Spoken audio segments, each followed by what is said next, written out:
Okay, here we go. Well, this is my hand in the way. This is going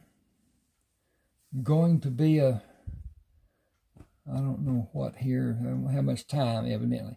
This is a book called Decorated for Duty. It's about the service that Carlton Brisbane had during the Civil War. His decorations and whatever are depicted here. 6 of them. He had about 28 of them.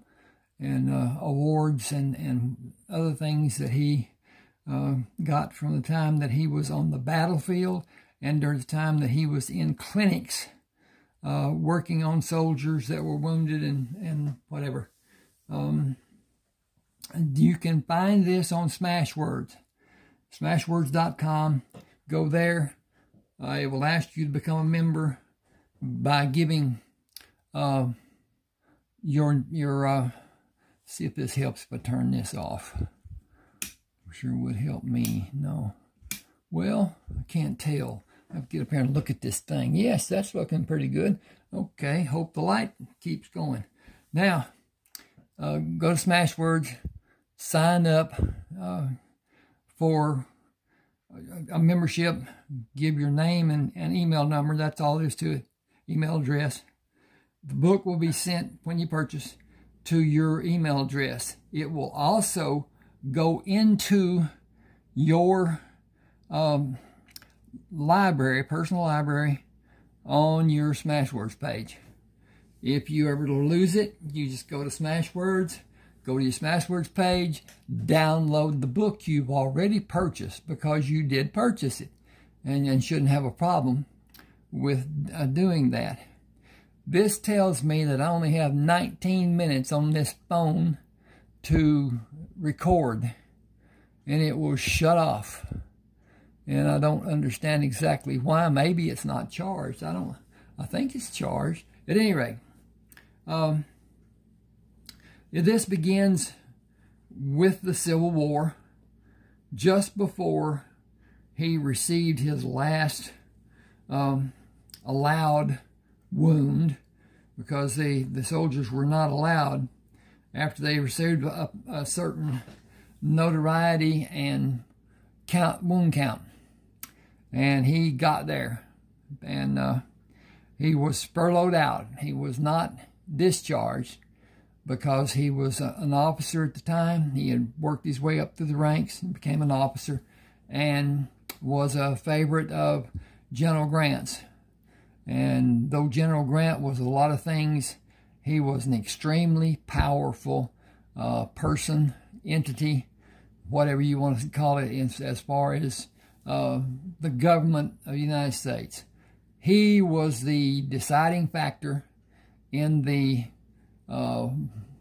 victory, if you will, that the Union had over the Confederacy. Basically, the Confederacy lost because of attrition. They had almost nothing at the end of the as he put it, great conflict. Grant did not surrender. He surrendered his sword, ceremoniously and whatever. An odd thing, the Battle of Bull Run started in the backyard of a man named McLean, and he moved his family to Appomattox Courthouse, and his house was commandeered for the meeting between Grant's people and Lee's people to have the surrender of the sword. So Mr. McLean was in on the beginning and in on the end. At any rate, the first battle from his yard down in the field and whatever, the Union soldiers attacked. That was their what they had been told to do, and that's what they did. And they were beaten back and lost a lot of men equipment and whatever. They ran and extremely over there, blah, blah, blah, we've been defeated, run for your life, blah, blah, blah. The Confederates did not follow them. Had they done that, there were no defenses in D.C. And the capital would have been taken. And the war would have been over. And this would be a different country. This would be a country of states. And that was what rankled the southern states, that they did not have the permissions that the King of England had given them when they set up the colonies.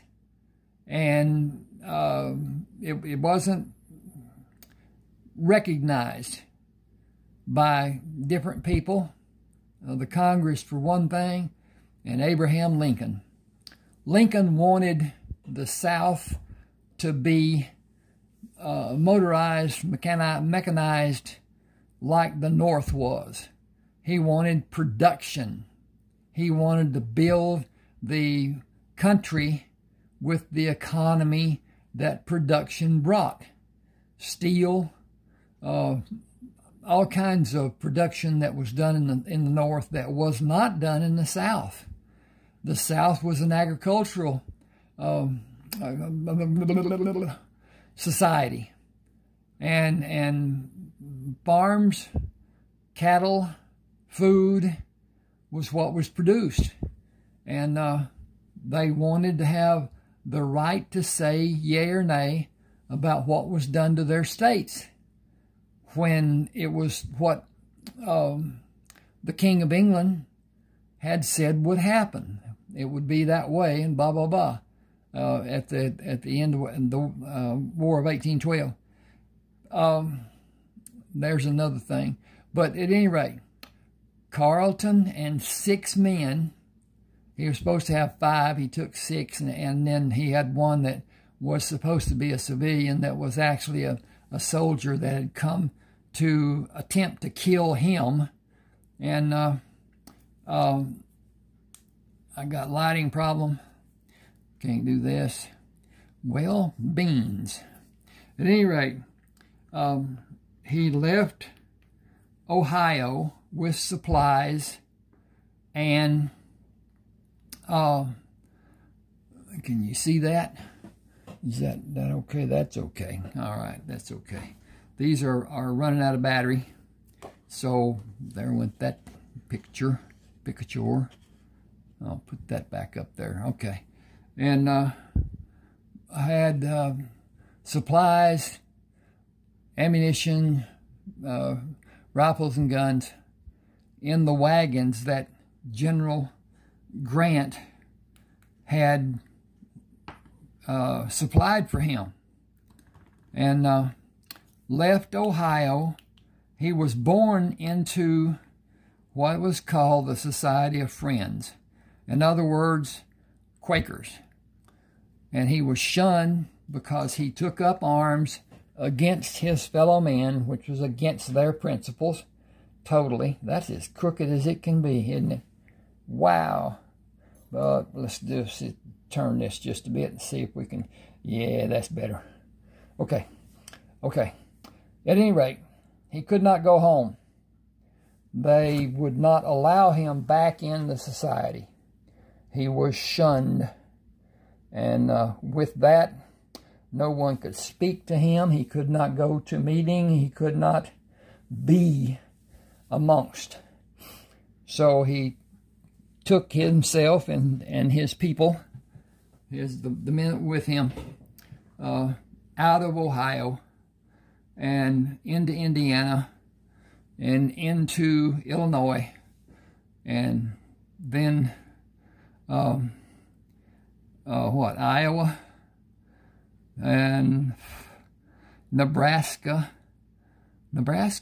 Anyway, he wound up just outside of Albuquerque in Mexico, and spent the winter there in that no-name town.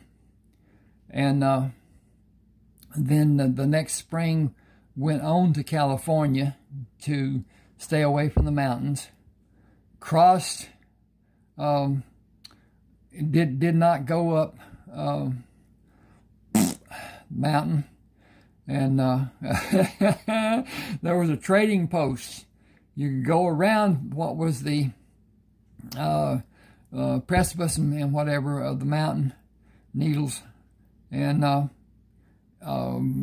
it was trading post. You could go around and go out of the way about 23 miles, but not go up the mountain. And it's a steep climb. I don't believe that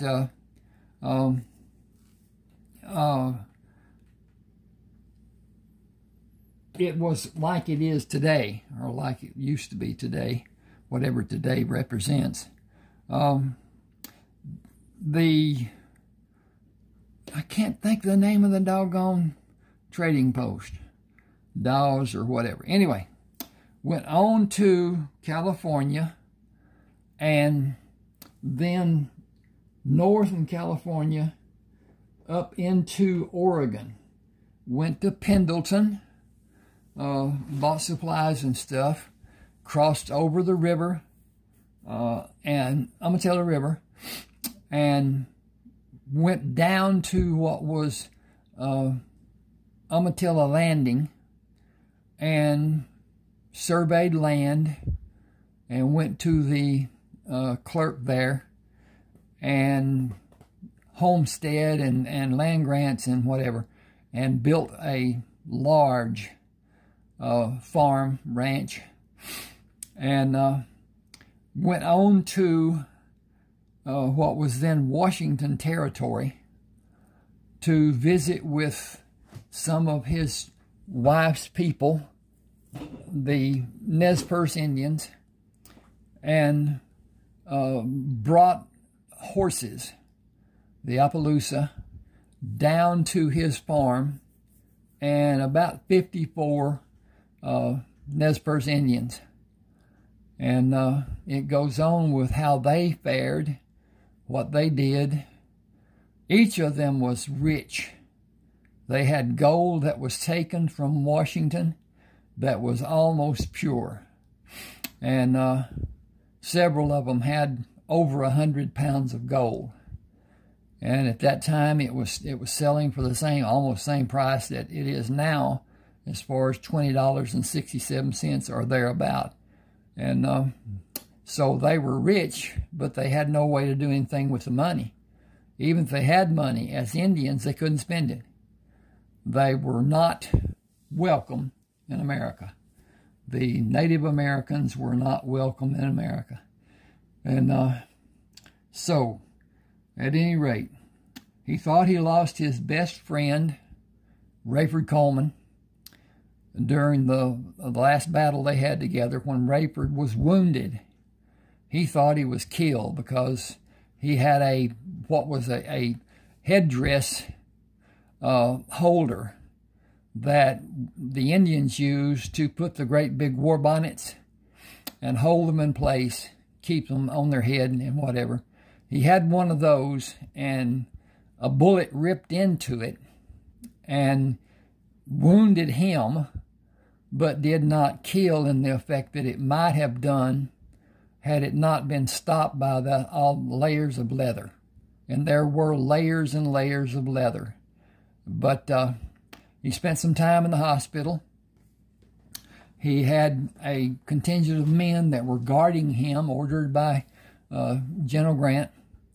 And they left after he was able and went to Texas and found some outlaws, murderers, and thieves and whatever, and settled scores there and made a life below what is now Texarkana, Texas.